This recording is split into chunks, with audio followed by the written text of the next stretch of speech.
Tuhan berfirman kepada Musa, "Berbicaralah kepada Harun dan kepada anak-anaknya dan kepada seluruh orang Israel, dan katakan kepada mereka, inilah firman yang diperintahkan Tuhan.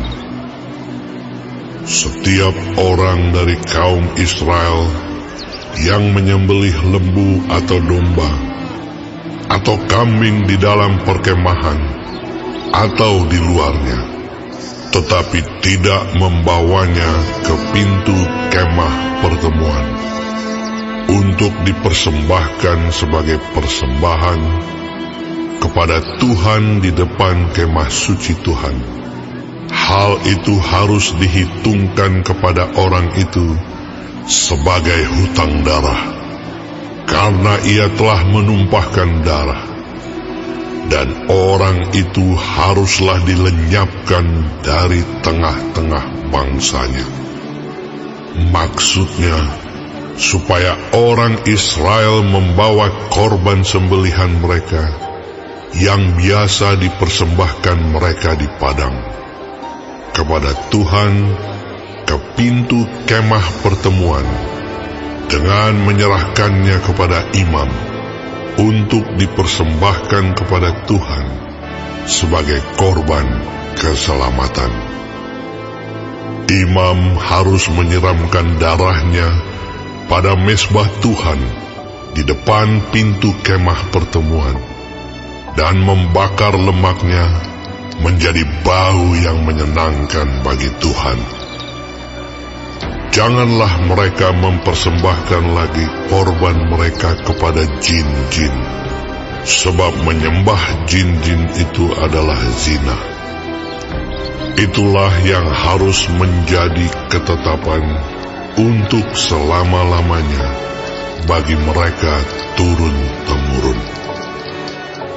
Dan haruslah kau katakan kepada mereka, setiap orang dari kaum Israel atau dari orang asing yang tinggal di tengah-tengah mereka, yang mempersembahkan korban bakaran atau korban sembelihan, tetapi tidak membawanya ke pintu kemah pertemuan supaya dipersembahkan kepada Tuhan, maka orang itu haruslah dilenyapkan dari antara orang-orang sebangsanya.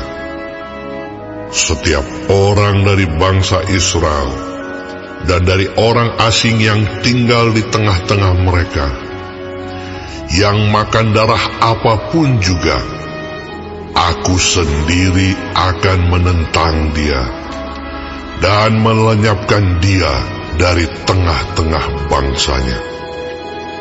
Karena nyawa makhluk ada di dalam darahnya, dan aku telah memberikan darah itu kepadamu di atas mezbah untuk mengadakan pendamaian bagi nyawamu, karena darah mengadakan pendamaian dengan perantaraan nyawa. Itulah sebabnya aku berfirman kepada orang Israel, seorang pun di antaramu janganlah makan darah. Demikian juga orang asing yang tinggal di tengah-tengahmu tidak boleh makan darah. Setiap orang dari orang Israel dan dari orang asing yang tinggal di tengah-tengahmu, yang menangkap dalam perburuan seekor binatang atau burung yang boleh dimakan, haruslah mencurahkan darahnya, lalu menimbunnya dengan tanah. Karena darah itulah nyawa segala makhluk. Sebab itu aku telah berfirman kepada orang Israel, darah makhluk apapun janganlah kamu makan, karena darah itulah nyawa segala makhluk. Setiap orang yang memakannya haruslah dilenyapkan. Dan setiap orang yang makan bangkai atau sisa mangsa binatang buas, baik ia orang Israel asli maupun orang asing, haruslah mencuci pakaiannya, membasuh tubuhnya dengan air, dan ia menjadi najis sampai matahari terbenam. Barulah ia menjadi tahir. Tetapi jikalau ia tidak mencuci pakaiannya dan tidak membasuh tubuhnya, ia akan menanggung kesalahannya sendiri.